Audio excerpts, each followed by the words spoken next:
Welcome to Servants of the Lord Ministries. Bienvenue à Servants of the Lord Ministries. Mon nom est Dr. Keith Jenkins et je suis le coordinateur international de Servants of the Lord Ministries.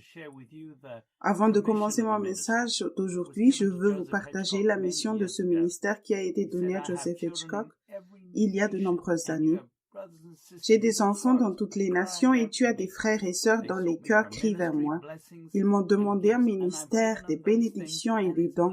Je leur ai donné ces choses et cela les a bénis, mais il y a une partie de leur esprit qui n'a jamais été comblée et qui est réservée pour une relation intime avec moi. Maintenant, leur cœur crie vers moi, juste pour moi. C'est vers eux que je t'envoie, parce que je ne veux pas qu'ils prennent des années comme il t'a fallu pour arriver jusqu'à moi, parce qu'il n'y avait personne à l'époque pour te montrer comment procéder. Servants of the Lord Ministries est un ministère d'enseignement et de formation envoyé au corps du Christ du monde entier pour atteindre des gens, les gens qui ont le cœur selon Dieu. Ce message est destiné à ceux qui veulent le connaître et grandir en lui. Aujourd'hui, je vais parler de l'iniquité. David a dit dans les psaumes 5, versets 4 et 5, « Car tu n'es pas un Dieu qui prenne plaisir à la méchanceté. Le mal ne séjournera point chez toi. » Verset 5, « Les insensés ne subsisteront point devant tes yeux. Tu hais tous les ouvriers d'iniquité. » Dieu tient des registres et aucun insensé ne se tiendra en sa présence. Nous pouvons maintenant constater son mécontentement par l'Esprit si l'Esprit de Dieu est en nous. Paul a dit dans Romains 8, verset 11, « Et si l'Esprit de celui qui a ressuscité Jésus d'entre les morts habite en vous, celui qui a ressuscité Christ d'entre les morts rendra aussi la vie à vos corps mortels par son Esprit qui habite en vous. Vous serez dynamisés par l'Esprit et remplis de joie si l'Esprit de Jésus a le plein contrôle. » Le mot « habiter » chez Strong est le numéro 1774, tiré d'un autre mot qui veut dire « habiter », « demeurer » donc.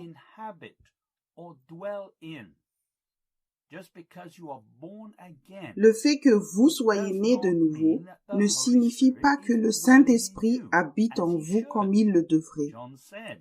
Jean a dit dans 1 Jean, chapitre 3, verset 24, il dit « Celui qui garde ses commandements demeure en Dieu, et Dieu en lui. Et nous connaissons qu'il demeure en nous par l'Esprit qu'il nous a donné. » Ce n'est qu'en gardant ses commandements par amour que nous pouvons être sûrs que l'Esprit habite en nous. Ces disciples ont fait l'expérience de l'Esprit Saint qui habite en eux, car ils suivaient déjà Jésus, même si l'Esprit n'était pas encore venu en eux. Jésus a dit, dans Jean, chapitre 14, verset 17, Jésus dit, « L'Esprit de vérité que le monde ne peut recevoir parce qu'il ne le voit point et ne le connaît point. Mais vous, vous le connaissez, car il demeure avec vous et il sera en vous. » Le mot « habiter » est ici une référence à l'Esprit qui est entièrement libre de convaincre et d'exposer tout ce qui offense un Dieu saint. Dans le livre « Réveillez-vous, le temps touche à sa fin » volume 2, Grandir spirituellement, dans le chapitre 1, à la page 27, Joseph Hitchcock écrit sur le principe de l'hôtellerie. Il dit « Pour expliquer la confiance dans le Seigneur de tout votre cœur, j'utilise l'illustration d'un grand hôtel avec 1000 chambres. Chaque chambre fait partie de votre nature. Peut-être que dans 50 de ces chambres, vous faites confiance à Dieu, mais vous avez 950 chambres pour lesquelles vous ne lui faites pas confiance. Nous avons tendance à ouvrir les portes, une par une, en une seule décision. J'ai choisi de donner à Dieu le passe-partout qui a ouvert les 1000 chambres. Il peut ouvrir toutes les portes qu'il veut quand il veut. Satan a essayé de me tromper. Il a dit que Dieu ouvrirait toutes les portes en même temps. et que ce serait accablant. Il a dit que tout ce que j'ai fait de mal serait mis en lumière en même temps. Dieu ne fait pas comme ça. Il commence avec une chambre et y est en communion avec vous à l'intérieur. Ensuite, il traite avec une autre pièce qui vous empêche de passer au niveau suivant jusqu'à ce que cette pièce soit vidée. Il pourrait y avoir une pièce contenant 50 choses qui doivent être traitées avant que toute cette pièce ne puisse faire confiance à Dieu.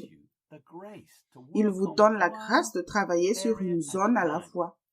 Lorsqu'il décide qu'il n'est plus temps de travailler dans cette pièce, il ferme la porte et la verrouille. Tout le reste de cette pièce est couvert par la grâce jusqu'à ce que l'Esprit s'en occupe. Il n'est pas retenu contre vous. Dieu voit déjà ce qu'il y a derrière chaque porte de votre hôtel.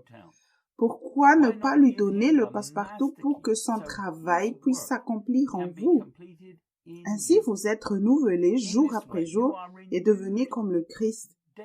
Il est temps d'être honnête et d'admettre ce que vous avez permis à Satan de faire à cause de l'ignorance, de l'incrédulité ou de la rébellion.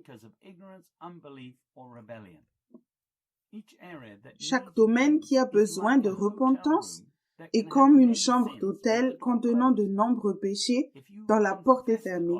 Si vous confessez à Dieu et lui dites ce que vous avez fait et pourquoi vous l'avez fait, cela ouvre la porte. Tant que la conviction est là, il vous aidera. Il suffit de confesser votre péché et Dieu vous montrera comment Satan est entré dans votre cœur endurci. Cela est possible par la grâce au moyen de la foi.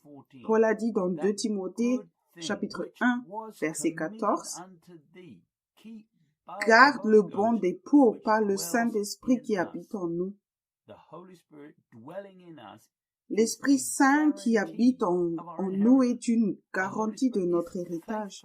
Le Saint-Esprit travaille fidèlement pour nous ramener sur le chemin étroit. Jean a dit dans 2 Jean chapitre 1, verset 2, « À cause de la vérité qui demeure en nous et qui sera avec nous pour l'éternité. » Lorsque vous rejetez la vérité et la conviction, vous résistez au Saint-Esprit. Ce ne sont pas tous ceux qui sont nés de nouveau qui seront prêts pour son apparition, car ceux qui n'ont pas écouté et ne se sont pas soumis au Saint-Esprit, le Saint-Esprit est en nous maintenant pour que nous puissions faire la volonté parfaite de Dieu et régner avec le Christ. Jésus a dit dans Matthieu 7, verset 21, « Ceux qui me disent Seigneur, Seigneur n'entreront pas tous dans le royaume des cieux, mais celui-là seul qui fait la volonté de mon Père qui est dans les cieux. » Si le Saint-Esprit n'est pas libre de convaincre, alors vous faites place au péché. Paul utilisait sa pensée en essayant de comprendre les choses de Dieu. Il dit dans Romains, chapitre 7, verset 17 et verset 18. Je lis, verset 17, « Et maintenant ce n'est plus moi qui le fais, mais c'est le péché qui habite en moi. » Verset 18, « Ce qui est bon, je le sais, n'habite pas en moi, c'est-à-dire dans ma chair. J'ai la volonté, mais non le pouvoir de faire le bien. » La parole de vérité ou le péché habite en vous par le biais de l'utilisation de votre raison. Mais vous ne pouvez pas avoir les deux.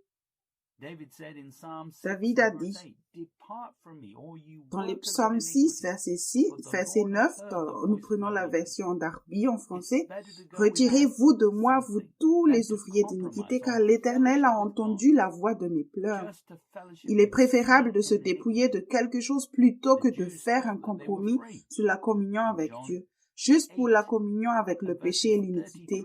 Les Juifs se croyaient libres. Nous lisons dans Jean 8, 33 et 34. Ils lui répondirent, « Nous sommes la postérité d'Abraham, et nous ne fûmes jamais esclaves de personne comment dis-tu, vous deviendrez libres. » Verset 34. « En vérité, je vous le dis, leur répliqua Jésus. Quiconque se livre au péché est esclave du péché. » Si vous péchez, alors vous êtes toujours l'esclave du péché. Croyez-vous cela? Ce ne sera pas un seul péché que vous commettez. Un péché en entraînera toujours un autre. Jean dit dans 1 Jean, chapitre 3, verset 8, version Darby, nous prenons. Celui qui pratique le péché est du diable, car dès le commencement, le diable pêche. C'est pour ceci que le Fils de Dieu a été manifesté, afin qu'il détruisît les œuvres du diable. Le Christ est venu pour détruire les œuvres du diable en vous, mais seulement lorsque vous le laissez être le Seigneur de votre vie. Ne vous trompez pas, nous lisons dans Jean 14, 6, Jésus lui dit, je suis le chemin, la vérité, la vie. Nul ne vient au Père que par moi. Il n'y a qu'une seule solution pour le péché et c'est de faire de Jésus le Seigneur. Il faut suivre Jésus si l'on veut être constamment dans la joie. David a dit dans les psaumes 16, verset 11, « Tu me feras connaître le sentier de la vie. Il y a d'abondantes joies dans ta face, des délices éternelles à ta droite. Si vous marchez dans l'obscurité, vous perdrez votre joie et votre paix. » Nous lisons dans Proverbe 3, versets 7 et 8. Ne sois point sage à tes propres yeux. Crains l'Éternel et détourne-toi du mal. Verset 8. Ce sera la santé pour tes muscles et un rafraîchissement pour tes os. S'éloigner du mal était un ordre, pas une suggestion. Si vous avez un problème avec le péché et que vous avez du mal à l'arrêter, c'est parce que l'iniquité remplit votre cœur au lieu de la foi. Vous croyez toujours en votre propre capacité au lieu de faire confiance à Dieu de tout votre cœur. David était un homme qui était selon le cœur de Dieu, mais il connaissait la cause de son péché, comme il dit dans les psaumes 51, verset 5. Nous prenons toujours la version Darby. « Voici, j'ai été enfanté dans l'iniquité, et dans le péché ma mère m'a conçu. » Une fois que vous êtes né de nouveau, vous ne pouvez pas pécher aussi facilement. Vous devez, premièrement, tourner le dos à Jésus. Deuxièmement, écouter le diable. Troisièmement, nier le Christ. Quatrièmement, résister au Saint-Esprit. Cinquièmement, être attiré par la convoitise de la chair. Et numéro 6, vivre sans paix et sans joie juste pour obtenir ce que vous voulez. Les gens disent qu'il est facile de pécher, mais ce n'est pas le cas quand on est proche de Dieu. L'iniquité commence par de petits problèmes lorsque vous tournez le dos à l'Esprit du Christ et que vous ignorez la tristesse du Saint-Esprit. Leonard Ravenhill a écrit « Le véritable homme de Dieu a le cœur brisé. Il est affligé par la mondanité de l'Église, affligé par la tolérance du péché dans l'Église, affligé par l'absence de prière dans l'Église. Il est troublé que la prière collective de l'Église ne fasse plus tomber les forteresses du diable. Dieu voit le péché quand il se forme dans votre cœur, quand vous faites de la place pour le péché avant qu'il ne se manifeste. Dans le livre d'Ésaïe, Dieu dit, Ésaïe, chapitre 46, verset 10. J'annonce dès le commencement ce qui doit arriver et longtemps d'avance ce qui n'est pas encore accompli. Je dis, mes arrêts subsisteront et j'exécuterai toute ma volonté. La joie n'est pas automatique quand on est de nouveau. Jean a dit dans 1 Jean, chapitre 1, verset 4 et verset 5. Je lis le verset 4. Et nous écrivons ces choses afin que notre joie soit parfaite. Verset 5. La nouvelle que nous avons apprise de lui et que nous vous annonçons, c'est que Dieu est lumière et qu'il n'y a point en lui de ténèbres.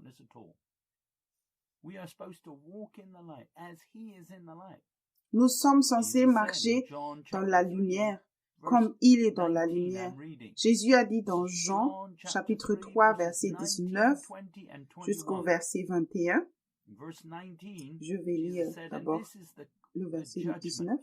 Jésus dit, « Et ce jugement, c'est que la lumière étant venue dans le monde, les hommes ont préféré les ténèbres à la lumière, parce que leurs œuvres étaient mauvaises. Car quiconque fait le mal est la lumière, et ne vient point à la lumière, de peur que ses œuvres ne soient dévoilées. » Verset 21. « Mais celui qui agit selon la lumière vient à la lumière, afin que ses œuvres soient manifestées, parce qu'elles sont faites en Dieu. » La lumière est une révélation et une vérité qui vient de l'Esprit pour nous libérer.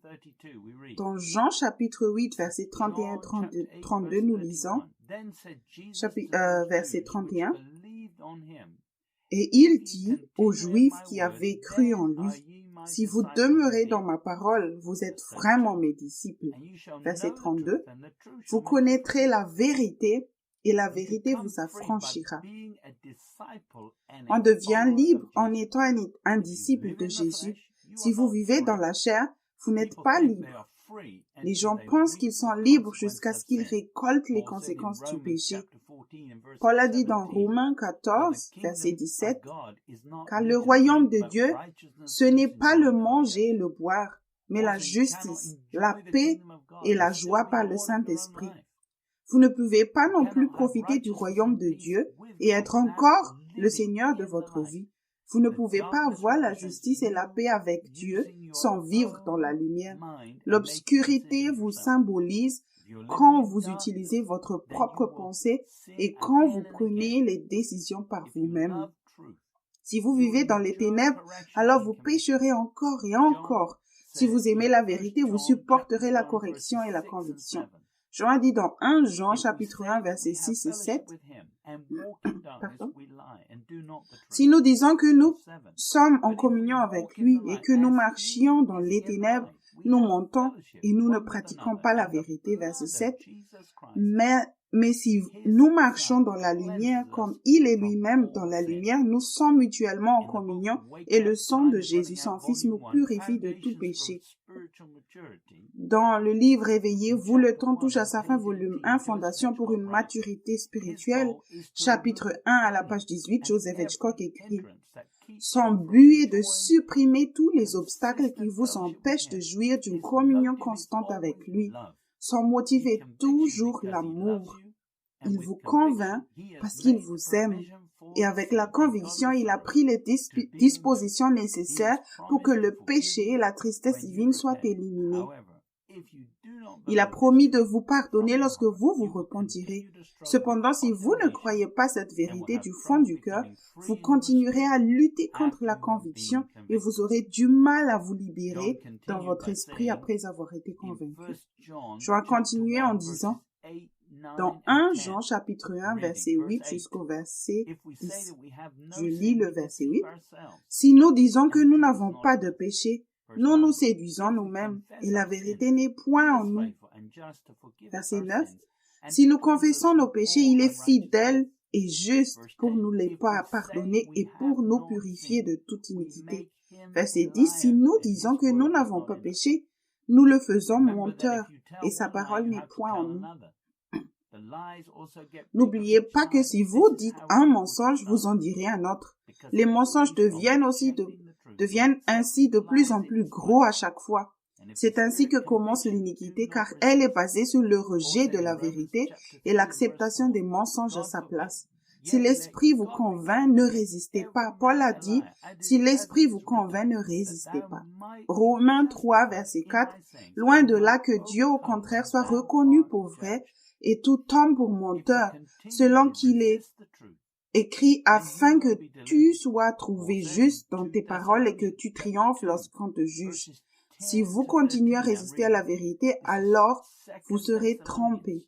Paul dit dans 2 Thessaloniciens 2, chapitre 10, 11, 12 et 13, « Et avec toutes les séductions de l'iniquité pour ceux qui périssent parce qu'ils n'ont pas reçu l'amour de la vérité pour être sauvés. » Verset 11, « Aussi Dieu leur envoie une puissance d'égarement pour qu'ils croient aux mensonges. » Verset 12, « Afin que tous ceux qui n'ont pas cru à la vérité, mais qui ont pris plaisir à l'injustice soient condamnés. » Verset 13.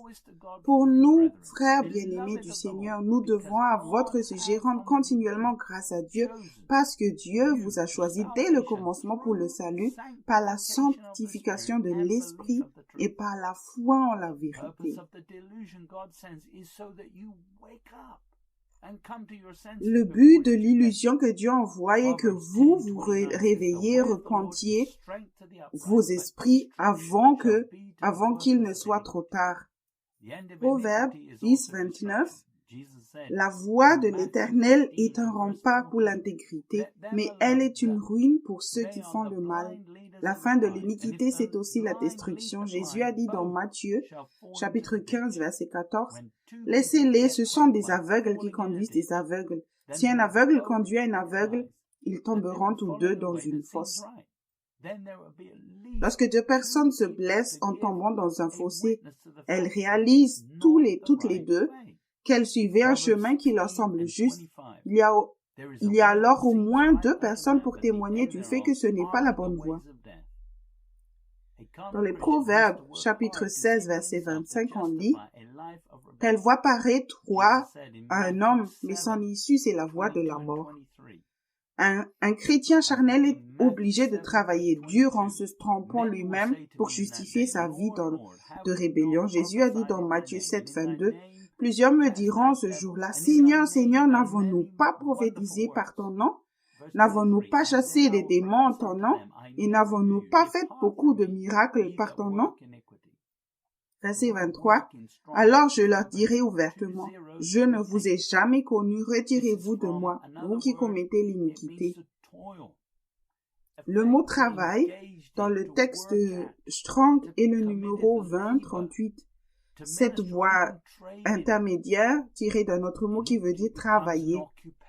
Comme une tâche, une occupation, par implication et effet, être engagé ou avec, s'engager, faire, travailler pour, ministre, sur, commerce, par. L'iniquité devient une occupation pour ces gens qui sont sur le chemin spacieux. Ils se trompent eux-mêmes, travaillent dur, sont toujours engagés dans des projets, des plans, travaillent et élaborent des théories pour réussir dans le ministère, servant leur propre la peur de l'échec. Ceux qui ne sont pas allés au ministère ne sont pas des ministères. Il existe 3 types de peur. Numéro 1, la peur de l'échec. Numéro 2, la crainte révérentielle. Et numéro 3, l'esprit de peur. Si la peur se manifeste dans votre vie, elle n'est pas la racine de vos problèmes. Mes messages peuvent vous faire peur parce que votre fondement spirituel est faible ou qu'il vous manque quelque chose. Dans ce cas, vous devrez peut-être faire vos premières œuvres. Jésus a dit dans l'Apocalypse 2, verset 5, « Souviens-toi d'où donc tu es tombé, réponds-toi et pratique tes premières œuvres, sinon je viendrai à toi et j'ôterai ton chandelier de sa place, à moins que tu ne te répondes. » Charles Finney prêchait de telle manière que les gens se sentaient nerveux et avaient peur en l'écoutant, mais sans être condamnés.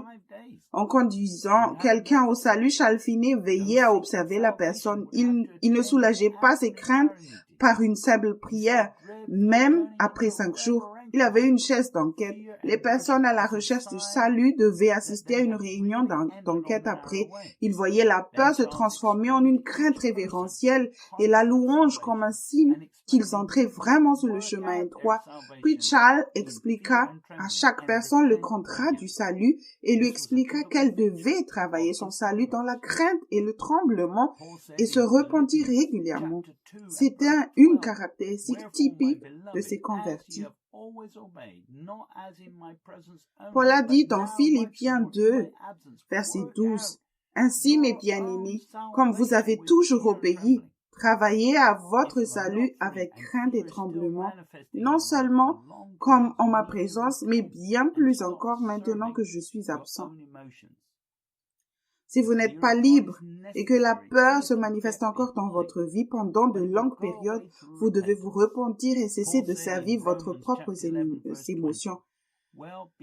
La crainte de Dieu est nécessaire si vous traînez derrière, mais la peur disparaîtra par la repentance. Paul a dit dans Romains chapitre 11, verset 20, « Cela est vrai, elles ont été retranchées pour cause d'incrédulité, et toi tu subsistes par la foi. Ne t'abandonne pas à l'orgueil, mais crains. » Le mot « crainte » dans le texte de Strong est le numéro 5399 tiré d'un autre mot qui veut dire effrayer, c'est-à-dire passivement être alarmé. Par analogie, être dans l'admiration. c'est-à-dire révérer, avoir peur, crainte excessivement, révérence.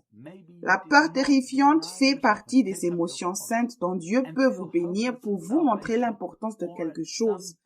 Nous devrions craindre Dieu, pas le diable. Peut-être ne vous êtes-vous pas renié et n'avez-vous pas pris votre croix pour vous sentir désespéré au moment du salut ou à un moment de la conviction. Immédiatement après, vous auriez dû vous repentir et ressentir son amour. Si vous continuez à vivre dans la chair, vous risquez de vous retrouver avec un esprit de peur au lieu de cela. Paul a dit dans 2 Timothée 1:7, « Car ce n'est pas un esprit de timidité que Dieu nous a donné, mais un esprit de force, d'amour et de sagesse. » Un esprit de peur vient du fait que vous travaillez à votre salut avec votre intelligence. Il faut avoir peur si vous êtes dans la chair, car vous serez laissé derrière. Mais vous n'avez pas à vivre dans cette peur ou cette anxiété. C'est à vous de choisir. Vous pouvez vous repentir et entrer dans l'esprit. La terreur est censée être traitée par la confession de votre péché et l'humiliation devant Dieu. Mais vous avez laissé un esprit de peur vous parler à la place parce que vous ne suivez pas vraiment Jésus. Si vous utilisez votre intellect par la chair, alors le diable peut encore facilement vous tromper et vous contrôler. Paul a écrit les leaders des derniers jours dans 2 Timothée 3:7, « Apprenons toujours et ne pouvons jamais arriver à la connaissance de la vérité. » Nous vivons les derniers jours et les gens utilisent leur tête pour tenter de comprendre les choses de Dieu. Paul avait beaucoup de connaissances au début et sa marche et il n'arrêtait pas de se gonfler. Il devait diriger l'Église. Paul a réalisé que la loi ne pouvait pas être observée parce qu'elle est spirituelle et qu'il est charnel. C'est comme mettre un CD dans un grille-pain. Paul a dit dans Romains 7, verset 14, « Nous savons en effet que la loi est spirituelle, mais moi je suis charnel, vendu au péché. » Pour empêcher Paul de se gonfler, Dieu lui a donné une épine dans la chair. Cela n'arrive que si vous avez un appel très élevé sur votre vie et qu'il n'y a personne au-dessus de vous dans le Seigneur pour vous corriger et vous réprimander. Dieu a même donné à Paul un esprit démoniaque pour le secouer afin que lorsqu'il était dans la chair, il sache qu'il était dans la chair. Paul a dit dans 2 Corinthiens chapitre 12, versets 7, 8 et 9 jusqu'au verset 10. Et pour que je ne sois pas enflé d'orgueil à cause de l'excellence de ces révélations, il m'a été mis une écharpe dans la chair, un ange de Satan, pour me souffleter et m'empêcher de m'enorgueillir. Verset 8. 3 fois j'ai prié le Seigneur de l'éloigner de moi. Verset 9. Et il m'a dit, ma grâce te suffit, car ma puissance s'accomplit dans la faiblesse. Je me glorifierai donc bien plus volontiers de mes faiblesses, afin que la puissance de Christ repose sur moi. Verset 10. C'est pourquoi je me plais dans les faiblesses, dans les outrages, dans les calamités, dans les persécutions, dans les détresses pour Christ. Car quand je suis faible, c'est alors que je suis fort. Lorsque Paul vivait dans la grâce, cette épine dans la chair n'avait que peu ou pas d'effet. Si Dieu a permis à Paul d'apprendre de cette façon, alors il n'empêchera pas le diable de vous attaquer si vous continuez à vivre dans la chair. Le diable est le chien de berger de Dieu pour les chrétiens charnels. Il est temps de grandir. Vous n'êtes plus un bébé. Jésus a dit dans Matthieu 7, verset 15, « Gardez-vous des faux prophètes. Ils viennent à vous en vêtements de brebis, mais au-dedans, ce sont des loups ravisseurs. » Les faux prédicateurs font même du commerce l'iniquité. Alors ne vous approchez pas trop d'eux. Vous entendez même les prédicateurs dire « Amen » à voix haute en essayant de faire en sorte que la congrégation soit d'accord avec eux sur une demi-vérité. Le mot Amen signifie qu'il en soit ainsi. Vous devez tout tester avant de donner votre accord et de dire Amen. Psaume 14, verset 4 dit « Tous ceux qui commettent l'iniquité ont-ils perdu le sens? Ils dévorent mon peuple. Ils le prennent pour nourriture. Ils n'invoquent point l'Éternel. » Réduire la vérité, c'est inventer des histoires. De nombreux prédicateur de la prospérité vous parle de bénédiction et de percée sans repentir. Il vous parle de rêves qui peuvent être réalisés en faisant une seule prière. Ils prennent l'argent des pauvres. Ce n'est pas sage.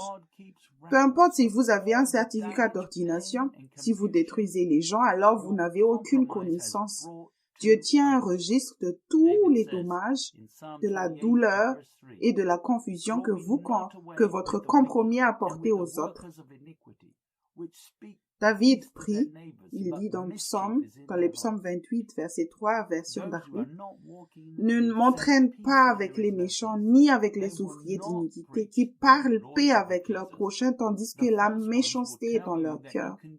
Ceux qui ne marchent pas dans la vérité disent paix quand il n'y a pas de paix. Ils ne prêcheront pas la seigneurie de Jésus. Les imposteurs vous diront que vous pouvez faire ce que vous voulez. Utilisez juste votre cerveau. Ils ne vous diront pas de vous repentir.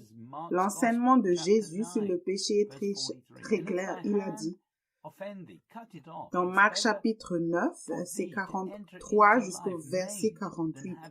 C'est l'évangile de Marc chapitre 9. Je commence par le verset 43. Si ta main est pour toi une occasion de chute, coupe-la. Mieux vaut pour toi entrer manchot dans la vie. Verset 44. Que d'avoir les deux mains et d'aller dans la guienne, dans le feu qui ne s'éteint point. Verset 35. Si ton pied est pour toi une occasion de chute, coupe-le. Mieux vaut pour toi entrer boiteux dans la vie que d'avoir les deux pieds et d'être jeté dans la guienne, dans le feu qui ne s'éteint point. Verset 47. Et si ton œil est pour toi une occasion de chute, arrache-le. Mieux vaut pour toi entrer dans le royaume de Dieu, n'ayant qu'un seul, que d'avoir deux yeux et d'être jeté dans la guienne. Verset 48. Où leur verre ne meurt point et où le feu ne s'éteint point. Veillez à ne pas diluer ce que Jésus a dit. Il a dit dans Luc 9, verset 26, « Car quiconque aura honte de moi et de mes paroles, le Fils de l'homme aura honte de lui quand il viendra dans sa gloire et dans celle du Père et des saints anges. » Le temps est compté. Tous ceux qui veulent gagner le paradis doivent cesser de pécher. Nous lisons dans l'évangile de Jean. C'est Jean chapitre 1, verset 17. Car la loi a été donnée par Moïse. La grâce et la vérité sont venues par Jésus-Christ. Jésus-Christ a apporté la grâce et la vérité afin que vous puissiez avoir le temps de vous repentir et d'apprendre ce qui cause le péché et de vous éloigner du mal. Dans les psaumes 36, verset 12, nous lisons que le pied de l'orgueil ne m'atteigne pas et que la main des méchants ne me fasse pas fuir. Ceux qui ne marchent pas dans la vérité et justifient leur péché seront jugés par le grand trône blanc et manqueront la première résurrection. Webster a défini l'iniquité comme une déviation particulière de la droiture, un péché ou un crime, la méchanceté, tout acte d'injustice. Webster a défini la droiture comme suit.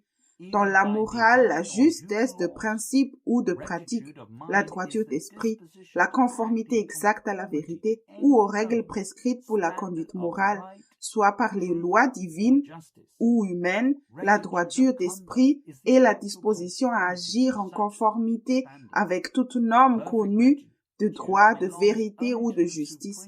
La droiture de conduite et la conformité effective à une telle norme, la droiture parfaite n'appartient qu'à l'être suprême. Plus la droiture des hommes se rapproche de la norme de la loi divine, plus leur caractère est exalté et digne. Le manque de droiture n'est pas seulement un péché, mais aussi un avilissement. L'iniquité, c'est s'écarter de la vérité pour laquelle vous avez été convaincu à plusieurs reprises peut-être. C'est s'écarter de ce que vous savez être un péché. Ce n'est pas un péché commis par ignorance. Webster a également dit, il y a une dignité dans la droiture consciente, en comparaison de laquelle les trésors de la terre ne méritent pas d'être cités. Psaume chapitre 37, verset 1 dit de David, Ne t'irrite pas contre les méchants. N'envie pas ceux qui font le mal. L'iniquité est la mère de tout péché. Depuis que vous êtes nés de nouveau, il n'est pas facile de pécher. Vous devez renoncer à la joie d'être dans sa présence. Vous vivez sans la paix de Dieu et vous ne sentirez pas son amour pour que vous péchiez. Vous devez donc tourner le dos à tout ce que Dieu a fourni par Jésus-Christ mourant sur la croix. Au lieu de cela, vous écoutez votre propre justice et vous résistez à la tristesse que vous inspire le Saint-Esprit. Jacques a dit dans Jacques, chapitre 1, versets 14 et 15. Je lis, verset 14. Mais chacun est tenté quand il est attiré et amorcé par sa propre convoitise. Verset 15. Puis la convoitise, lorsqu'elle a conçu, enfante le péché, et le péché, étant consommé, produit la mort. Dieu n'est pas le problème, mais il nous a donné la solution au péché. Pierre dit dans 2 Pierre, chapitre 1, verset 4, lesquels nous assurent de sa part les plus grandes et les plus précieuses promesses, afin que par elles vous deveniez participants de la nature divine, en fuyant la corruption qui existe dans le monde par la convoitise. Lisez le reste de 2 Pierre chapitre 1 si vous voulez porter beaucoup de fruits pour Jésus. Pierre a également dit dans 2 Pierre chapitre 1 verset 12, « Voilà pourquoi je prendrai soin de vous. Rappelez ces choses, bien que vous les sachiez et que vous soyez affermis dans la vérité présente. » Vous n'avez pas besoin d'une liste de péchés, mais vous devez être établi dans la vérité et en écoutant l'Esprit. S'écarter de la vérité que vous avez reçue de Jésus montre que vous ne lui faites pas confiance de tout votre cœur. Dans le livre d'Ésaïe, nous lisons Ésaïe, chapitre 59, verset 1 jusqu'au verset 4. Je lis depuis le verset 1. « Non, la main de l'Éternel n'est pas trop courte pour sauver, ni son oreille trop dure pour entendre. » Chapitre 2, verset 2. Mais ce sont vos crimes qui mettent une séparation entre vous et votre Dieu. Ce sont vos péchés qui vous cachent sa face et l'empêchent de vous écouter. Verset 3. Car vos mains sont souillées de sang et vos doigts de crime, vos lèvres profèrent le mensonge, votre langue fait entendre l'iniquité. Verset 4. Nul ne se plaint avec justice, nul ne plaide avec droiture. Ils s'appuient sur des choses vaines et disent des faussetés. Ils conçoivent le mal et enfantent le crime. Ne laissez pas l'iniquité se former dans votre cœur, car cela permettra au péché de se manifester. Si vous écoutez votre pensée vous dire que cela n'a pas d'importance, vous vous justifierez. L'iniquité est la porte d'entrée du péché et vous séparera de Dieu. Le péché est tout ce qui est contraire à la volonté parfaite de Dieu pour votre vie en pensée, en but ou en action. Ainsi, sans Dieu, vous ne pouvez pas faire sa volonté parfaite de toute façon et vous ne l'entendrez pas non plus. Le péché va se multiplier de façon exponentielle. Tout cela parce que vous avez écouté une mauvaise voix de compromis. David a dit le péché dans les psaumes, chapitre 66, verset 18 jusqu'au verset 20. Verset 18, si j'avais conçu l'iniquité dans mon cœur, le Seigneur ne m'aurait pas exaucé. Verset 19, mais Dieu m'a exaucé, il a été attentif à la voix de ma prière. Béni soit Dieu qui n'a pas rejeté ma prière et qui ne m'a pas retiré sa bonté. Même quand les autres sont tièdes, le Saint-Esprit est fidèle. Si votre cœur est encore doux, alors il vous fera savoir quand le péché et l'iniquité sont proches. Vous pouvez être fidèle en acceptant son appel à être saint et ses corrections par la conviction du péché. Il apporte la vérité chaque jour pour que nous demeurions plus profondément dans l'esprit et vivant en Christ de manière cohérente. Le problème, c'est la chair. Le diable ne peut pas vous faire pécher, mais il pourrait vous tenter si vous vivez dans son voisinage. Paul dit dans 2 Corinthiens 2, verset 11, « Afin de ne pas laisser à Satan l'avantage sur nous, car nous n'ignorons pas ses desseins. Le mot dessein dans le texte Strong est le numéro 3540, tiré d'un autre mot qui veut dire, qui désigne une préception, c'est-à-dire un but ou par implication l'intellect, la disposition elle-même, moyen, raison, pensée. Si vous avez le Saint-Esprit en vous, il vous attristera chaque fois que vous serez sur le point de pécher. Ainsi, vous ne serez plus jamais ignorant du dessein d'une mauvaise pensée ou d'un plan du diable. Vous devez suivre ces instructions.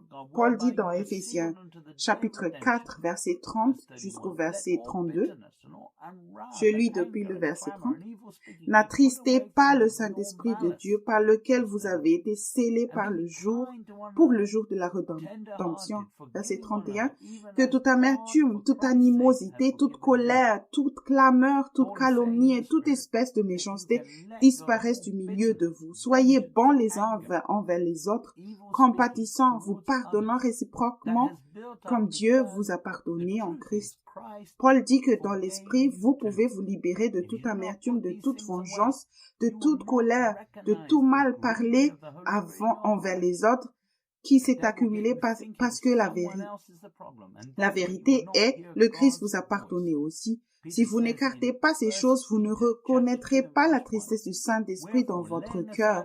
Le diable vous fera croire que quelqu'un d'autre qui est le problème et ainsi vous n'entendrez pas la voix de Dieu. C'est ce que dit Pierre dans 1 Pierre 2:1. Rejetant donc toute malice et toute ruse, la dissimulation, l'envie et toute médisance. La ruse et même la malice, la colère dans le cœur peuvent vous rendre insensible à l'Esprit Saint. Cet avertissement est répété à toutes les églises. Paul a dit dans Colossiens 3, verset 8, « Mais maintenant renoncez à toutes ces choses, à la colère, à l'animosité, à la méchanceté, à la calomnie, aux paroles déshonnêtes qui pourraient sortir de votre bouche. » Vous pouvez faire disparaître la colère. Vous ne pouvez pas faire disparaître la colère quand vous êtes dans la chair. Tout péché est condamné dans la chair. Vous devez donc d'abord sortir de la chair en confessant votre péché, en acceptant le pardon de Dieu et en vous humiliant. Sinon, vous finirez par être détruit par votre propre colère. Elle est charnelle, mais dans l'esprit, lorsque vous acceptez la vérité de Jésus, que Jésus a pardonné le péché, vous pouvez le mettre de côté. Jacques a dit dans Jacques, chapitre 1, verset 21, « C'est pourquoi, rejetant toute souillure et tout excès de malice, recevez avec douceur la parole qui a été plantée en vous et qui peut sauver vos âmes. C'est ce que disent Paul, Jacques et Pierre. Quelle voix écoutez-vous? Écoutez-vous une voix erronée qui dit que votre colère est justifiée? Dieu a dit à Caïn dans Genèse, chapitre 4, versets 6 et 7. Je lis le verset 6. « Et l'Éternel dit à Caïn, « Pourquoi es-tu irrité et pourquoi ton visage est-il abattu ?» Verset 7. « Certainement, si tu agis bien, tu relèveras ton visage, et si tu agis mal, le péché se couche à la porte, et ses désirs se portent vers toi, mais toi domine sur lui. » Si vous vous mettez en colère, votre âme est détruite et votre salut n'est pas encore complet. Repentez-vous, la colère est un fruit de la chair. Cherchez plutôt la vérité et obtenez le point de vue de Dieu sur vos actions. Vous pourriez penser qu'il est normal d'avoir un peu de colère, mais Jésus a dit dans Matthieu chapitre 5 verset 22, « Mais moi je vous dis que quiconque se met en colère contre son frère mérite d'être puni par les juges, que celui qui dira à son frère Raka mérite d'être puni par le Sanhédrin, et que celui qui lui dira insensé mérite d'être puni par le feu de la géhenne.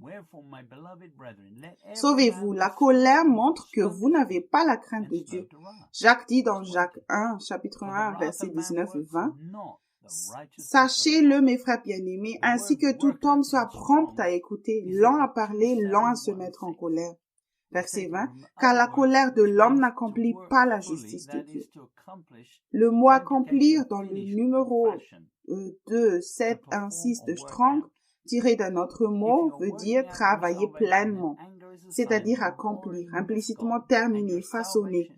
causer, œuvre, exécuter, travailler. Si vous travaillez à votre salut, alors la colère est un signe que vous avez déjà manqué Dieu et que votre salut est encore incomplet. C'est aussi un signe que vous avez parlé alors que vous auriez dû écouter. Vous avez perdu votre sensibilité à Dieu en vous mettant en colère. Jacques a dit dans Jacques chapitre 3 verset 6. La langue aussi est un feu. C'est le monde de l'iniquité. La langue est placée parmi nos membres, souillant tout le corps et enflammant le cours de la vie, étant elle-même enflammée par la guienne. L'enfer est la source du mauvais discours et il alimente l'iniquité. Vous risquez l'enfer et vous ne serez certainement pas prêts lorsque Jésus apparaîtra si vous n'arrêtez pas de vous mettre en colère. Paul dit que l'homme spirituel peut tout détecter. 1 Corinthiens chapitre 2 verset 15 dit « L'homme spirituel au contraire juge de tout et il n'est lui-même jugé par personne. » Voir ce que les autres font ou ne font pas ne vous donne pas le droit de juger ou de condamner quelqu'un d'autre. C'est l'un des premiers commandements que le Seigneur m'a donné après que j'ai traversé un profond brisement. Jésus dit dans Matthieu chapitre 7 verset 1 et 2, « Ne jugez point afin que vous ne soyez point jugés, car on vous jugera du jugement dont vous jugez, et l'on vous mesurera avec la mesure dont vous mesurez. » Laissons à Dieu le soin de juger. Nous allons tous nous tenir devant Dieu, notre propre chef, un de ces jours. Nous avons tous besoin de grâce et de miséricorde. Juger les autres est un piège. C'est l'un des moyens les plus rapides de perdre la grâce de Dieu et de sortir de sa présence. Juger les autres vous mettra aussi en colère. Si vous avez du mal à juger, je peux vous recommander le chapitre 11 sur les jugements dans le livre Réveillez-vous, le temps touche à sa fin, volume 2, Grandir spirituellement de Joseph Hitchcock. Paul ne sait même pas juger lui-même. Il a dit dans 1 Corinthiens 4, verset 3, « Pour moi, il m'importe fort que d'être jugé par vous ou par un tribunal humain. Je ne me juge pas non plus moi-même car je ne me sens pas coupable de rien. » Mais Paul s'est examiné, il a dit dans 2 Corinthiens 13, verset 5, « Examinez-vous vous-même pour savoir si vous êtes dans la foi. Éprouvez-vous vous-même. Ne reconnaissez-vous pas que Jésus-Christ est en vous, à moins peut-être que vous ne soyez reprouvés. » Ne vous concentrez jamais sur ce que les autres font ou ne font pas. Vous n'avez pas le temps d'y réfléchir si vous êtes occupé à travailler à votre propre salut. Vous n'avez le temps que de vous examiner et de voir si vous êtes prêt ou non. Pierre a dit dans les Actes, chapitre 2, verset 40, « Et par plusieurs autres paroles, il les conjurait et les exhortait, disant, « Sauvez-vous de cette génération perverse. » Nous savons que l'iniquité sera présente dans l'Église jusqu'au moment où Jésus apparaîtra. La Bible dit qu'il va y avoir une chute de la foi. Paul le dit dans 2 Thessaloniciens 2, verset 3, « Que personne ne vous séduise d'aucune manière, car il faut que l'apostasie soit arrivée auparavant et qu'on ait vu paraître l'homme du péché, le fils de la perdition. » Cette tromperie atteint son apogée en cette ère moderne. Mais la grâce de Dieu est en train de se déverser. Ne vous y trompez pas. Nous devons être prêts quand Jésus viendra ou quand nous mourrons, selon ce qui arrivera en premier. Pierre appelle cela le jour du Seigneur. Cela peut arriver à tout moment. Nous devons donc être prêts. Il dit dans 2 Pierre, chapitre 3, verset 1, jusqu'au verset 14. Je vais commencer par le verset 1. Voici déjà, bien-aimés, la seconde lettre que je vous ai écrite. Dans l'une et dans l'autre, je cherche à éveiller par des avertissements votre saine intelligence, verset 2, afin que vous vous souveniez des choses annoncées d'avance par les saints prophètes et du commandement du Seigneur et Sauveur, enseigné par vos apôtres. Verset 3, sachant avant tout que, dans les derniers jours, il viendra des moqueurs avec leur raillerie, marchant selon leur propre convoitise, verset 4, et disant, où est la promesse de son avènement, car depuis que les pères sont morts, tout tout demeure comme dès le commencement de la création. Verset 5, ils veulent ignorer en effet que des cieux existèrent autrefois par la parole de Dieu, de même qu'une terre tirée de l'eau est formée au moyen de l'eau. Verset 6, et que par ces choses le monde alors périt submergé par l'eau. Verset 7, tandis que par la même parole, les cieux et la terre d'à présent sont gardés, préservés et réservés pour le feu, pour le jour du jugement et de la ruine des hommes impies. Verset 8, mais il est une chose, bien-aimés, que vous ne deviez pas ignorer, c'est que devant le Seigneur, un jour est comme 1000 ans, et 1000 ans comme un jour. Verset 9, le Seigneur ne tarde pas dans l'accomplissement de la promesse, comme quelques-uns le croient, mais il use de patience envers vous, ne voulant pas qu'aucun périsse, mais voulant que tous arrivent à la repentance. Verset 10, le jour du Seigneur viendra comme un voleur en ce jour. Les cieux passeront avec fracas, les éléments embrasés se dissoudront, et la terre avec les œuvres qu'elle renferme sera consumée. Verset 11, puisque donc toutes ces choses doivent se dissoudre, qu'elles ne doivent pas être la sainteté de votre conduite et votre piété. Verset 12, tandis que vous attendez et hâtez l'avènement du jour de Dieu, à cause duquel les cieux enflammés se dissoudront et les éléments embrasés se fondront. Verset 13, mais nous attendons selon sa promesse de nouveaux cieux et une nouvelle terre où la justice habitera. Verset 14, c'est pourquoi, bien-aimés, en attendant ces choses, appliquez-vous à être trouvés par lui sans tache et irrépréhensible dans la paix. Jésus arrive bientôt. Pierre dit d'être diligent pour garder le péché hors de votre propre vie et d'être irréprochable. Vous ne pouvez le faire qu'en étant soumis à l'esprit de vérité. Alors vous serez trouvés en Christ par la repentance lorsqu'il apparaîtra. Il n'est pas possible d'être prêt en suivant un ensemble de règles ou de doctrines en utilisant votre pensée. Vous devez vous accrocher à la vérité que Dieu révèle dans votre cœur chaque jour. Il vous aime et il sait ce qui est bon pour vous. Il est censé être l'auteur et le finisseur de votre foi. Nous lisons dans le livre de Néhémie, chapitre 8, verset 10. Il leur dit, « Allez, mangez des viandes grasses et buvez des liqueurs douces. » et envoyez des portions à ceux qui n'ont rien de préparé, car ce jour est consacré à notre Seigneur. Ne vous affligez pas, car la joie de l'Éternel sera votre force. En vieillissant, votre corps peut ralentir et ne fera pas exactement ce que vous voulez, quand vous le voulez, et les choses prennent simplement plus de temps. Si vous ne faites que servir la chair, vous vous fatiguerez rapidement car votre corps se fatigue aussi. C'est un bon moment pour les saints qui travaillent à leur salut. Si vous servez Dieu, vous obtenez sa puissance de résurrection. Il est plus facile de voir la différence entre servir Dieu et se mettre au service de soi-même quand on vieillit, car on est faible sans lui.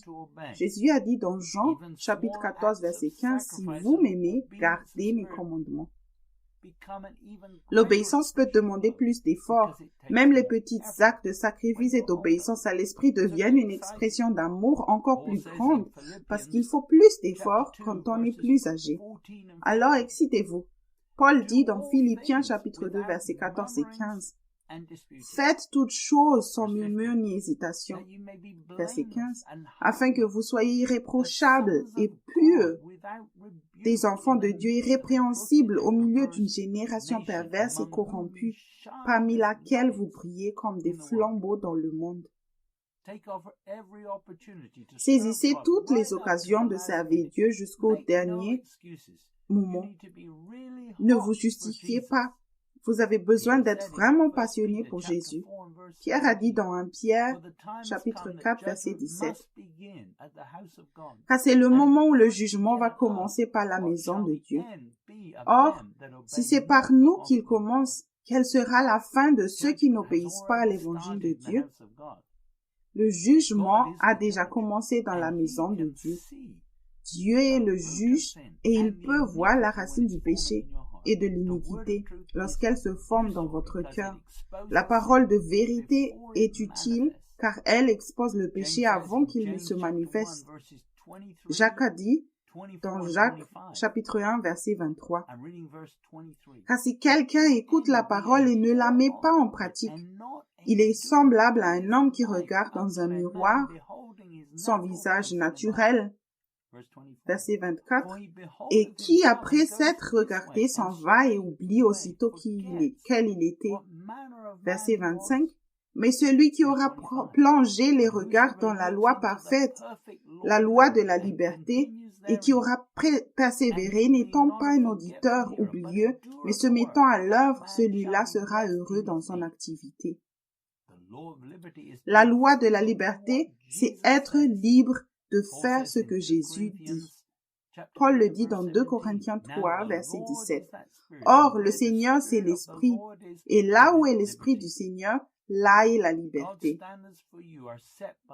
La norme de Dieu pour vous est établie par Jésus pour votre temps sur cette terre parce qu'il est la lumière du monde. Nous ne suivons pas de règles ni de principes. Ces règles sont en vous indépendantes de Jésus et vous empêchent de demander l'aide du Saint-Esprit. Les lois de l'Ancien Testament montrent la sagesse de Dieu parce qu'il en est l'auteur. Lorsque Jésus reviendra, il dirigera la terre et appliquera ces lois comme elles auraient dû être appliquées par des gens spirituels, des prêtres, voire des païens, et non par des chefs religieux connaissant le Torah et l'hébreu. Nous lisons dans Matthieu chapitre 22, verset 37 jusqu'au verset 40. Je commence par le verset 37. Jésus lui répondit, « Tu aimeras le Seigneur, ton Dieu, de tout ton cœur, de toute ton âme, de toute ta pensée. » Verset 38, c'est le premier et le plus grand commandement. Verset 39, et voici le second qui lui est semblable. Tu aimeras ton prochain comme toi-même. Verset 40, de ces deux commandements dépendent toute la loi et les prophètes. Pour obéir à la loi, il faut commencer par l'amour. Vous n'avez pas besoin de vous pencher sur l'ensemble de la loi et d'essayer de conserver toutes les fêtes religieuses et les traditions juives. La loi est juste venue pour montrer que nous ne sommes pas spirituels. Paul dit dans Galates, chapitre 3, verset 23 jusqu'au verset 26. Avant que la foi vînt, nous étions enfermés sous la garde de la loi en vue de la foi qui devait être révélée. Verset 24. Ainsi la loi a été comme un pédagogue pour nous conduire à Christ afin que nous fussions justifiés par la foi. Verset 25. La foi étant venue, nous ne sommes plus sous ce pédagogue. Verset 26. Car vous êtes tous fils de Dieu par la foi en Jésus-Christ. La loi est spirituelle, mais sa lecture ne vous rend pas spirituel. Vous pouvez voir que la loi est bonne, mais pour plaire à Dieu, vous devez d'abord passer de la chair à l'esprit, ce qui signifie que vous ne pouvez rien décider. Il est l'Esprit, et donc maintenant, lui, le Saint-Esprit, décide de tout. Paul a dit dans 2 Corinthiens, chapitre 4, verset 5, « Nous ne nous prêchons pas nous-mêmes, c'est Jésus-Christ le Seigneur que nous prêchons, et nous nous disons vos serviteurs à cause de Jésus. » Sa Seigneurie signifie que vous devez attendre que Dieu vous dirige, sinon vous êtes charnel. La vérité fait partie du Nouveau Testament. La vérité est meilleure que la loi et grâce au Saint-Esprit, nous obtenons aussi la grâce lorsque nous nous repentons. Il est divin. Il n'y a donc aucune excuse pour ne pas marcher à la lumière de sa parole et de sa conviction quotidienne. Mais certains veulent obtenir la grâce en la vérité pour pouvoir faire ce qu'ils veulent et être le Seigneur de leur propre vie, et c'est là l'iniquité. C'est un commandement essentiel de Paul. Dans Galates, chapitre 5, versets 13 et 14, il dit « Frères, vous avez été appelés à la liberté. Seulement ne faites pas de cette liberté un prétexte de vivre selon la chair, mais rendez-vous par la chair, par l'amour, serviteurs les uns des autres. » Verset 14. « Car toute la loi est accomplie dans une seule parole, dans celle-ci, tu aimeras ton prochain comme toi-même. » La loi était là pour nous apprendre d'aimer notre prochain comme nous-mêmes. Et vous ne pouvez pas le faire sans être connecté à Dieu en l'aimant de tout votre cœur, de toute votre âme et de tout votre esprit, car il est la source de l'amour. Pour plus d'informations sur la façon de garder les commandements de Jésus et de développer votre relation avec lui, veuillez vous référer au livre How Love Grows ou Comment croire l'amour de Joseph Hitchcock. Il y a une grâce pour vous de changer, mais il n'y a pas de grâce pour rester là où vous êtes maintenant. Vous devez continuer à vous repentir, comme Paul dit dans Romains chapitre 5, versets 20 et 21. Or, la loi est intervenue pour que l'offense abondât, mais là où le péché a abondé, la grâce a surabondé. Verset 21. Afin que, comme le péché, a régné par la mort, ainsi la grâce régna par la justice pour la vie éternelle par Jésus-Christ notre Seigneur. Romains chapitre 6, versets 1 et 2, Paul dit encore, « Que dirions-nous donc? Demeurions-nous dans le péché afin que la grâce abonde? » Verset 2, loin de là. Nous qui sommes morts au péché, comment vivrions-nous encore dans le péché? La repentance quotidienne est un signe que nous sommes sur le chemin étroit. Ceux qui ne se repentent pas régulièrement sont toujours sur le chemin spacieux qui mène à la destruction. Paul a donné ce témoignage. C'est dans les Romains, chapitre 7, verset 22 jusqu'au verset 25. « Car je prends plaisir à la loi de Dieu selon l'homme intérieur. » Verset 23. « Mais je vois dans mes membres une autre loi qui lutte contre la loi de mon entendement et qui me rend captif de la loi du péché qui est dans mes membres. » Verset 24. « Misérable que je suis, qui me délivrera du corps de cette mort. » Verset 25. « Grâce soit rendue à Dieu par Jésus-Christ notre Seigneur. Ainsi donc, moi-même je suis par l'entendement esclave de la loi de Dieu et je suis par la chair esclave de la loi du péché. » La gravité a été créée par Dieu pour que vous gardiez les pieds sur terre. Je pense qu'il ne voulait pas que l'homme vive sur la lune, car il n'y a pas beaucoup de gravité là-bas. La gravité dans le domaine naturel est comme la loi du péché et de la mort dans le domaine spirituel. Ne soyez pas ignorants. La loi du péché et de la mort est là pour empêcher la chair de s'élever au-dessus de la mesure et vous détruire complètement. Paul a dit dans Romains, chapitre 8, verset 5 jusqu'au verset 7. Dans Romains, chapitre 8, verset 5, il est dit, « Ceux, en effet, qui vivent selon la chair s'affectionnent aux choses de la chair, tandis que ceux qui vivent selon l'esprit s'affectionnent aux choses de l'esprit. » Verset 6, « c'est l'affection de la chair, c'est la mort, tandis que l'affection de l'esprit, c'est la vie et la paix. » Verset 7, « Car l'affection de la chair est inimitié contre Dieu parce qu'elle ne se soumet pas à la loi de Dieu et qu'elle ne le peut même pas. » Paul a compris qu'il devait d'abord devenir spirituel. Vous lisez peut-être un bon livre d'un homme très spirituel, mais vous ne pourrez pas faire ce que vous lisez tant que vous ne serez pas vous-même dans l'esprit. Paul a dit dans Romains, chapitre 8, verset 8, « Or ceux qui vivent selon la chair ne sauraient plaire à Dieu. La loi du péché et de la mort est comme la loi de la gravité.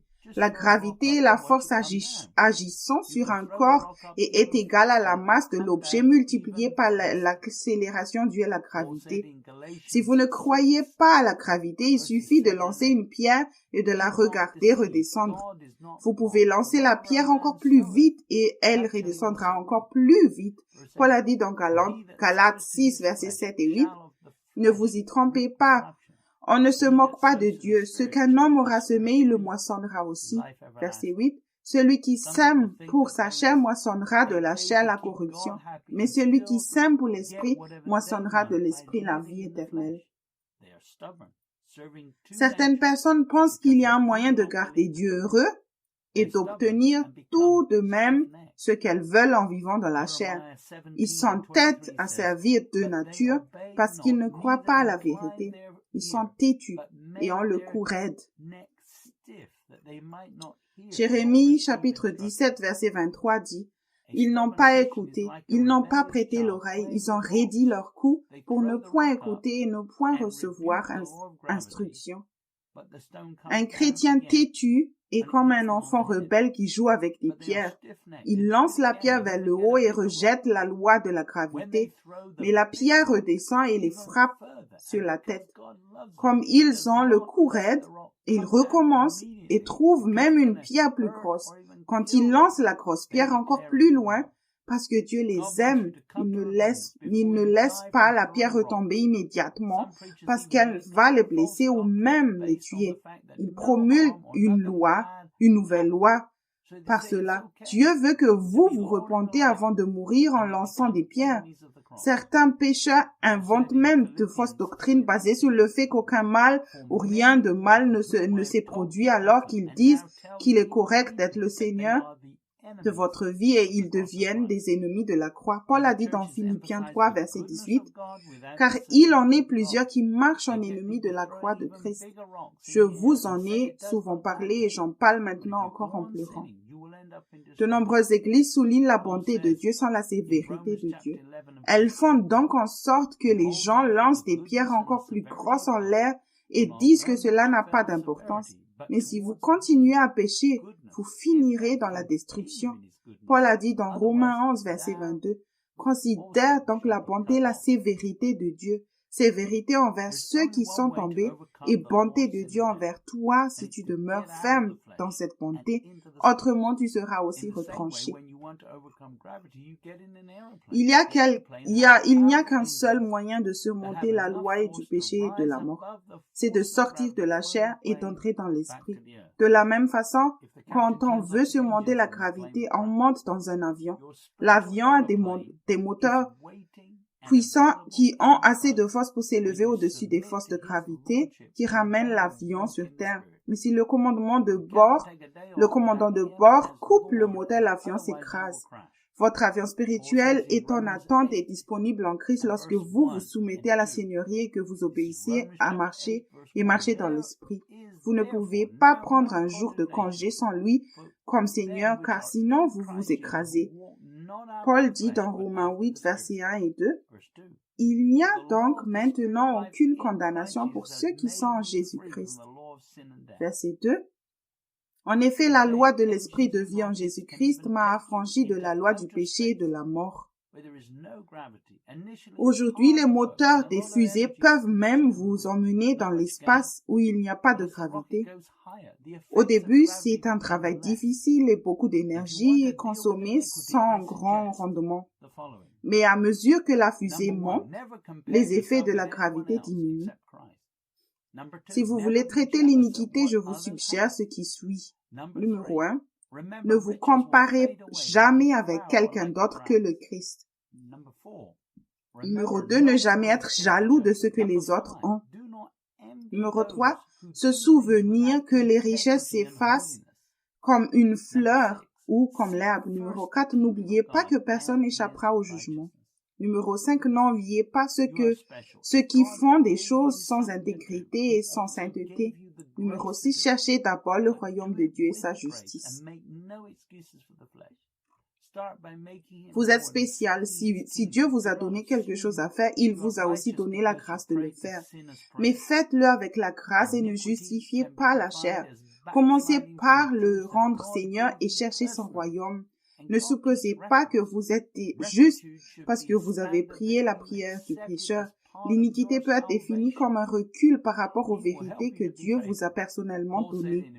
Dieu tient des registres. La droiture devrait être une norme. que vous avez accepté comme faisant partie de votre salut. Il vous aidera à être fidèle. Paul a dit dans Éphésiens, chapitre 2, verset 10, « Car nous sommes son ouvrage ayant été créés en Jésus-Christ pour de bonnes œuvres, que Dieu a préparées d'avance afin que nous les pratiquions. » Achevez l'œuvre et l'appel que vous avez reçu de Jésus au salut. Peut-être n'avez-vous jamais fait vos premières œuvres correctement. Retournez-y, acceptez l'appel de Dieu sur votre vie. Lorsque vous devenez un praticien de la parole, vous partagez ce que vous avez appris avec les autres. Paul a poursuivi en disant, dans Éphésiens chapitre 4, versets 15, 16 et 17, je lis, « Mais que professant la vérité dans l'amour, nous croissions à tous égards en celui qui est le chef, Christ. » Verset 16. C'est de lui et grâce à tous les liens de son assistance que tout le corps bien coordonné et formant un solide assemblage tire son accroissement selon la force qui convient à chacun de ses parties et s'édifie lui-même dans la charité. Verset 17. Voici donc ce que je dis et ce que je déclare dans le Seigneur, c'est que vous ne devez plus marcher comme les païens qui marchent selon la vanité de leurs pensées. La droiture produit la dignité et fait partie de la volonté parfaite de Dieu pour votre vie sous sa seigneurie. L'Église ne devrait pas être un lieu confortable pour un chrétien charnel. La correction est nécessaire pour être en Christ. Laissez-moi vous donner quelques exemples de vérités que je peux vous partager. Vous devriez toujours rendre grâce pour votre nourriture aux heures du repas avant de manger. Vous devez être soumis à quelqu'un qui est sur le chemin étroit. Vous devrez rencontrer d'autres personnes qui aiment le Seigneur et qui aiment la vérité et parlent de repentance. Vous ne cherchez pas d'excuses pour ne pas lire les évangiles et les enseignements de Jésus. Vous prenez toujours des notes lors des réunions et vous tenez une liste de vos péchés.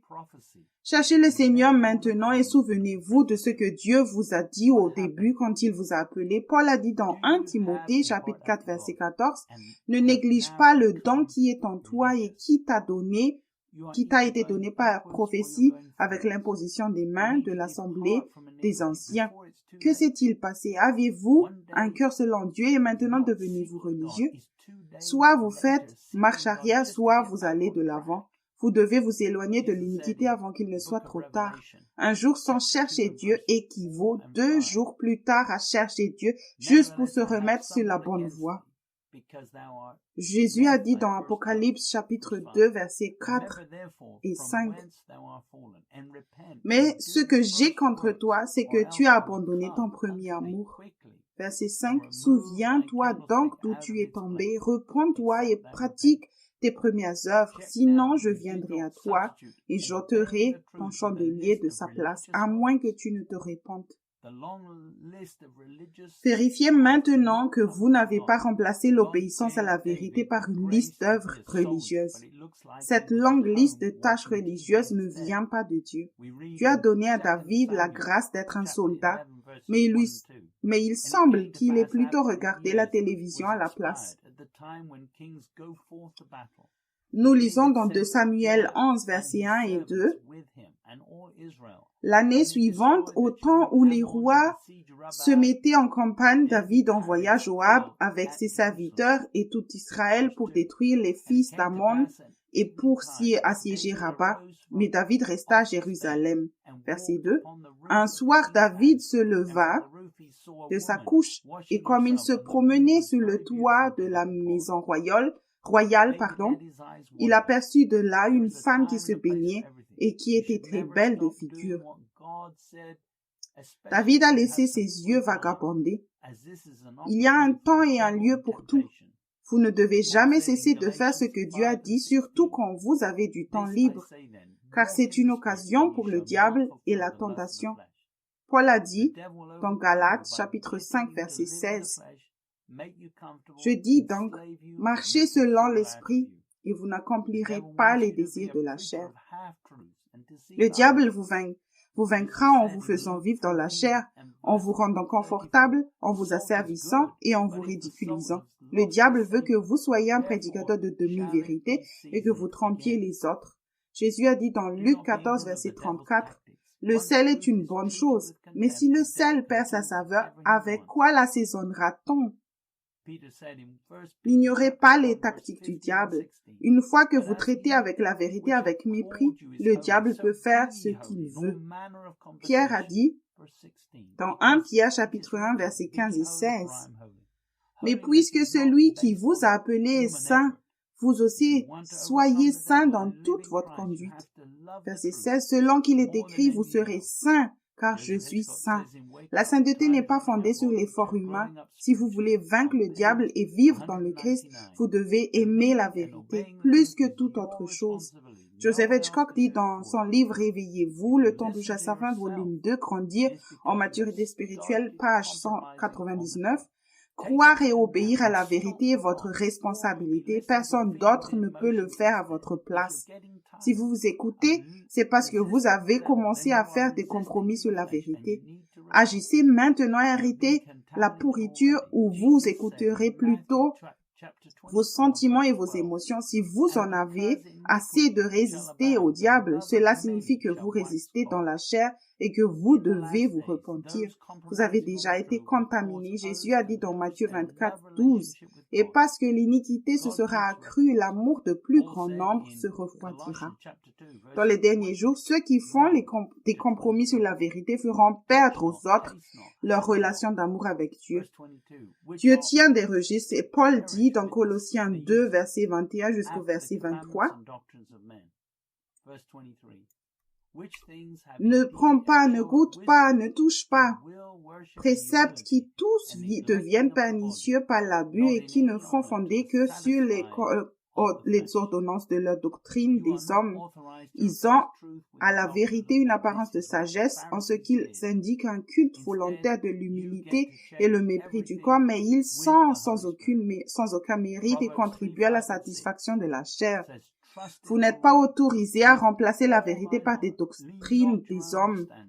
C'est ce qu'ont fait les pharisiens. Au lieu de cela, vous devez tout vérifier avec le Saint-Esprit, comme il est dit dans Proverbe 3, versets 5 et 6. « Confie-toi en l'Éternel de tout ton cœur et ne t'appuie pas sur ta sagesse. Reconnais-le dans toutes tes voies et il aplanira tes sentiers. » Vous avez sans doute votre propre règle et principes humains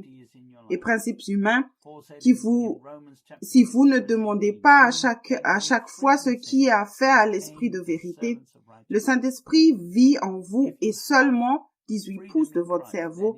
Le Saint-Esprit est fidèle pour vous alarmer par la tristesse divine, pour que vous sachiez que vous êtes éloigné de la vérité.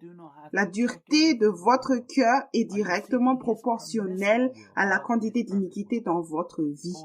Paul a dit dans Romains 6, verset 18, « Ayant été affranchis du péché, vous êtes devenus esclaves de la justice. » Si vous avez la liberté en Christ, c'est parce que vous l'avez fait Seigneur.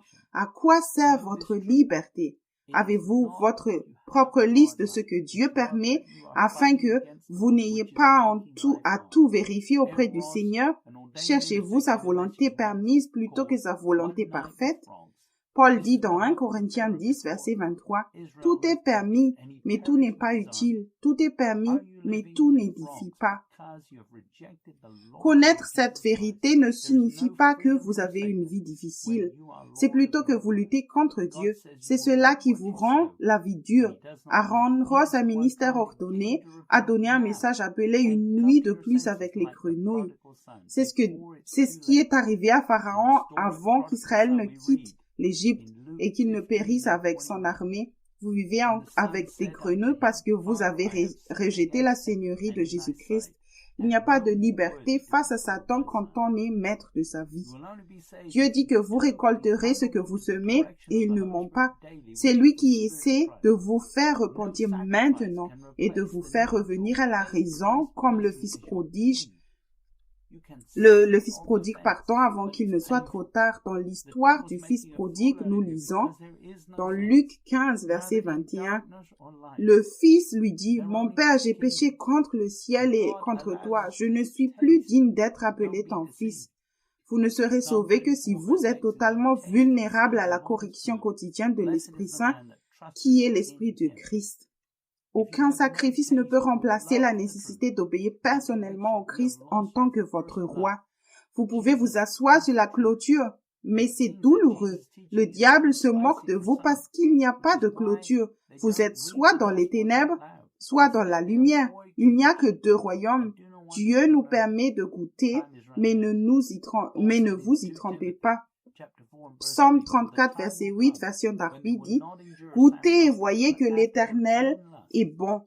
Bienheureux l'homme qui se confie en lui. » Si vous n'avez aucun goût ou amour pour la vérité et la conviction, vous avez perdu votre premier amour. Jésus est la vérité.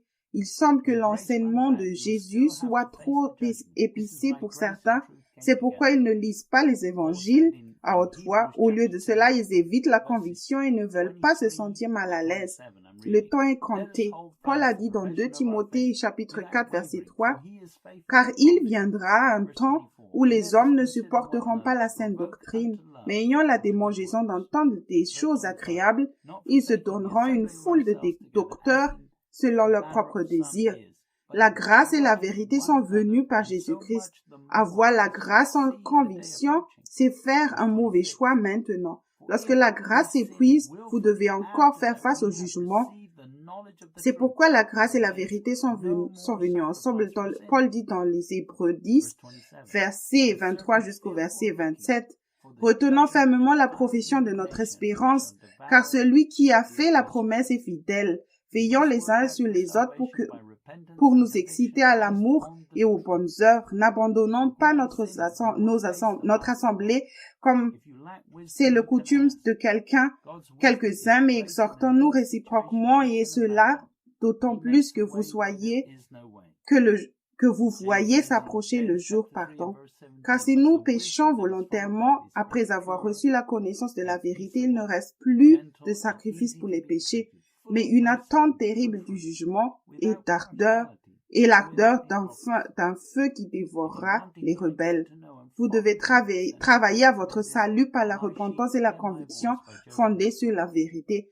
Si vous continuez à pécher, vous devrez faire face à la colère de Dieu. Si vous manquez de sagesse, vous pouvez la demander. La sagesse de Dieu est plus grande que toutes les situations que nous pouvons imaginer. Il crée un chemin là où il n'y a pas de chemin. Jacques dit dans Jacques 3, verset 17, « La sagesse d'en haut est premièrement pure, ensuite pacifique, modérée, conciliante, pleine de miséricorde et de bons fruits, exempte de duplicité, d'hypocrisie. » Si vous voulez entendre, connaître et suivre Jésus, alors je vous recommande le livre « Mes brebis entendent ma voix » de Joseph Hitchcock. Si vous voulez prendre un nouveau départ, décidez dès maintenant de vous engager sur le chemin étroit par la repentance quotidienne et régulière. Si vous voulez suivre Jésus, je vous recommande ce livre « Réveillez-vous, le temps touche à sa fin, volume 1, Fondation pour une maturité spirituelle » de Joseph Hitchcock. Je vous ai parlé aujourd'hui de l'iniquité et je crois que ce message a touché votre cœur. Si vous aimez Jésus et que vous savez qu'il y a un domaine de votre vie que vous retenez encore, vous n'avez aucune idée des conséquences que cela aura sur le reste de votre vie. Vous devez lâcher prise. Dieu vous parle et vous ordonne de lâcher ces choses auxquelles vous vous accrochez. Laissez-le entrer comme dans cette parabole de l'autel. Ouvrez cette porte et permettez à Dieu d'avoir pleinement son chemin en vous. Laissez-le vous convaincre de ce que vous devez faire maintenant pour que votre vie puisse être complètement changée et que le péché puisse cesser. Père, je prie pour tous ceux qui ont entendu ce message, que toi, Père, tu les aideras. Qu'en recevant ce message, par la foi et en sachant que s'ils te font entièrement confiance en tant que Seigneur de leur vie, ils te permettront de leur donner la conviction dont ils ont besoin au quotidien pour que leur vie soit changée. Père, aide-les à prendre des notes et à écrire les choses que tu leur montres, et aussi à travers les livres, je te prie, Père, de les aider. Père, je te les confie au nom de Jésus. Merci beaucoup d'avoir écouté. Si vous souhaitez contacter le ministère, vous trouverez les coordonnées ainsi qu'un résumé des Écritures communiquées à la fin. Que Dieu vous bénisse.